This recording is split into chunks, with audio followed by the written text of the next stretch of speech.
So we're now going to talk about the new kind of engineer and some of the characteristics. We just discussed the engineers that deal with technological and social change.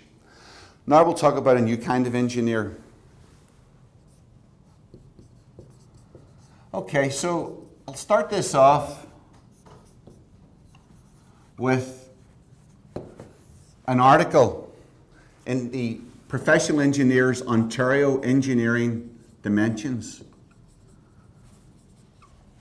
And there's many of these, but this happened to be March, April 2013.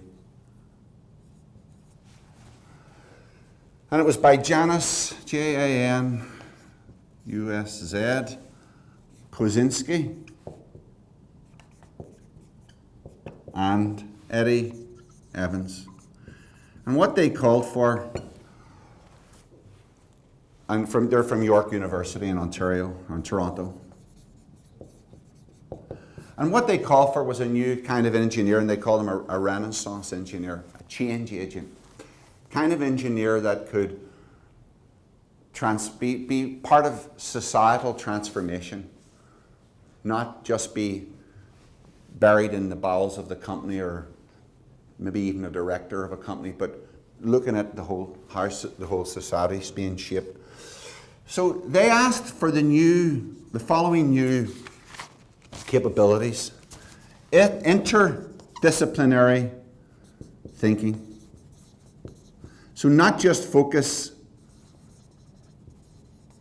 on their own function, whether it's in plastics engineering, mechanical design, or whatever it happens to be, but basically looking at all the issues I talked about, the social, etc. They asked for creative and critical thinking. We've already been through this.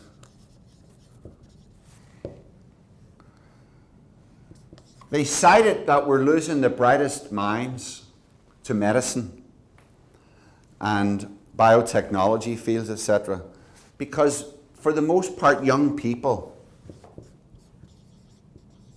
want to change society and lives. They want to improve. And so they're not attracted to a field that's going to bury them in the organization doing a narrow technical job. Remember? Inch deep.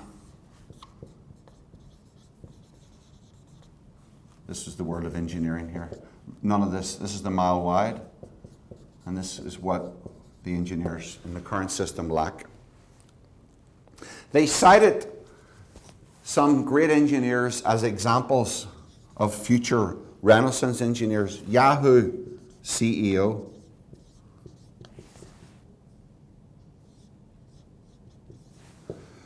Marissa Mayer. You can look it up. Entrepreneur, ballet dancer, Nutcracker. She's a ballet dancing for the Nutcracker. Stanford engineer, as well as Yahoo's CEO. Julie, the Canadian astronaut, Julie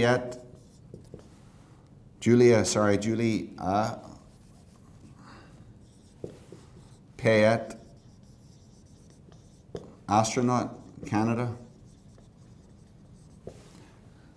Pianist, singer for the Montreal Symphony and pianist for the Montreal Symphony. Speaks 6 languages. These are the kinds of engineers that these chaps are calling for. They cited Thomas Jefferson, who developed, of course, the President of the United States, as well as the developer of the swivel chair. Benjamin Franklin, another famous American president, bifocal lens.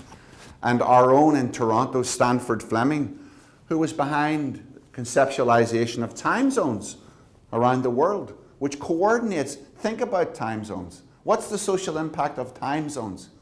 And one of our classes is going to focus on clocks and how clocks in the medieval times and how time itself became a very important phenomena to organize human activity, to organize military activity, etc. We're going to realize that how these technology systems impacted how humans lived. We'll be looking at the technology of war, how gunpowder made forts, what were once great forts, rendered them completely useless. Huge cannons. How wooden ships give way to steel ships, and what the impact was with that. How the longbow at the Battle of Agincourt allowed the English army to defeat a far, far superior French cavalry. And that longbow itself is an artifact, the design. People that did it weren't called engineers, but they were the early engineers, the master craftsmen. So they've called for a change, and here are the specific skills. And again, most of the courses that I'm teaching foster these skills, and the history and philosophy course touches on them, but it more focuses on why we need them, why it is important that we make changes. Independent thinking. Independent thinking. This is a critical skill that must be taught to engineers moving into the 21st century. No longer should anyone rely on corporations and expect to go from 20 years old to 65 or 70 years old in a corporation. Many of the great corporations of the 1960s and 70s and the Fortune 100 list are gone. They're history. They've collapsed. In addition, complex technological and social systems requires independent thinking. It requires to be self-reliant, not to rely on a company to give you identity. I work for Boeing. Aren't I good? Or I work for Bombardier, or I work for BP, and I am a vice. And to let that be your sense of worth based on that corporate sector. Be self-reliant and design and build your own self-worth.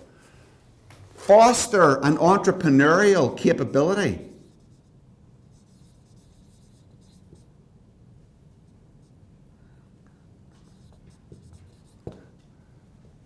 Mindset, an entrepreneurial mindset. Trailblaze yourself. Communication skills, written skills, speaking skills, and also in communication skills in the right social context. Now the fact is, if you become a change agent, it is a fact, if you become a change agent, you will get resistance. Resistance. You will experience resistance. Because the status quo, the current system, will defend itself from any change. Challenge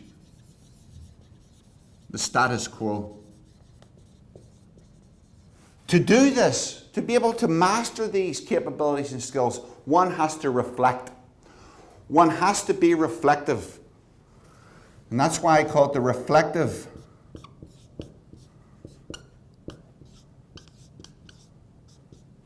engineer. To be reflective. The other thing one has to foster, teamwork. Self-assessment skills. Self-assess, know thyself. That's reflection. Global thinking skills, be global. Number 9, global. And I said change management. So I think I'll stop there. That gets the essence of what the course is about. Now we're going to talk about the specific modules and the themes. So we'll talk about the actual course content. Thank you.